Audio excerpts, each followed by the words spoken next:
When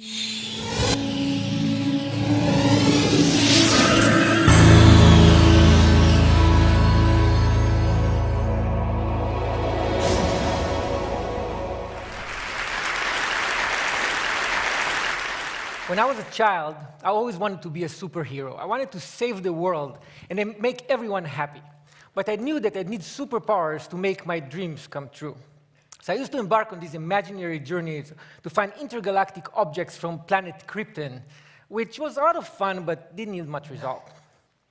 When I grew up and realized that science fiction was not a good source for superpowers, I decided instead to embark on a journey of real science to find a more useful truth. I started my journey in California with a UC Berkeley 30-year longitudinal study that examined the photos of students in an old yearbook and tried to measure their success and well-being throughout their life. By measuring the students' smiles, researchers were able to predict how fulfilling and long-lasting a subject marriage will be, how well she would score in standardized tests of well-being, and how inspiring she would be to others. In another yearbook, I stumbled upon Barack Obama's picture. When I first saw his picture, I thought that his superpowers came from his super collar. But now I know it was all in his smile. Another aha moment came from a 2010 Wayne State University research project that looked into pre-1950s baseball cards of major league players. The researchers found that the span of a player's smile could actually predict the span of his life. Players who didn't smile in their pictures lived an average of only 72.9 years, whereas players with beaming smiles lived an average of almost 80 years. The good news is that we're actually born smiling. Using 3D ultrasound technology, we can now see that developing babies appear to smile even in the womb. When they're born, babies continue to smile, initially mostly in their sleep, and even blind babies smile to the sound of the human voice.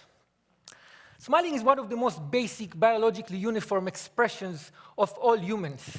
In studies he conducted in Papua New Guinea, Paul Ekman, the world's most renowned researcher on facial expression, found that even members of the Fori tribe, who were completely disconnected from Western culture and also known for their unusual cannibalism rituals, attributed smiles to descriptions of situations the same way you and I would. So from Papua New Guinea to Hollywood, all the way to modern art in Beijing, we smile often and use smile to express joy and satisfaction.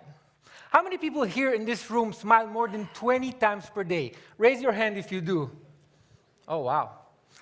Outside of this room, more than a third of us smile more than 20 times per day, whereas less than 14% of us smile less than 5.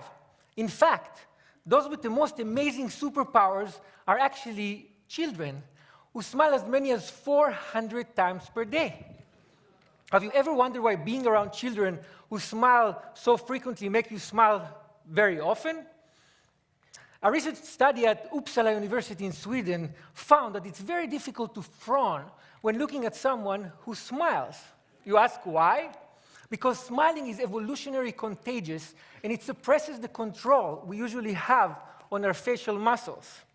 Mimicking a smile and experiencing it physically help us understand whether a smile is fake or real, so we can understand the emotional state of the smiler.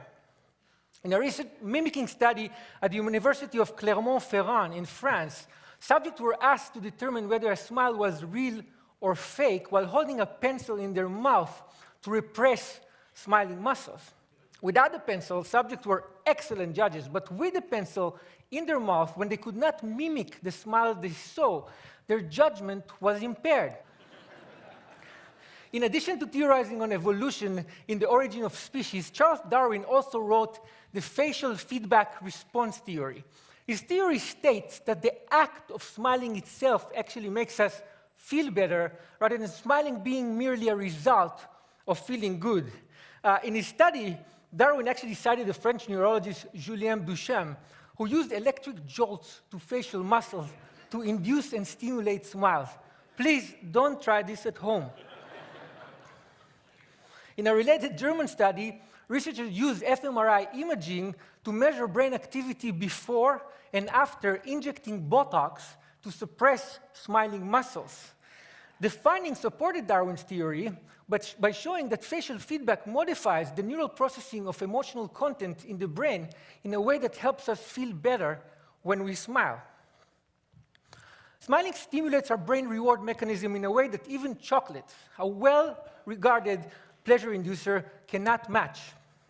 British researchers found that one smile can generate the same level of brain stimulation as up to 2,000 bars of chocolate.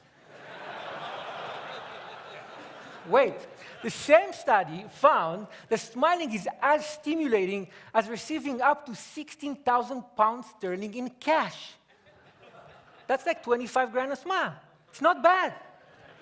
And think about it this way. 25,000 times 400, quite a few kids out there feel like Mark Zuckerberg every day.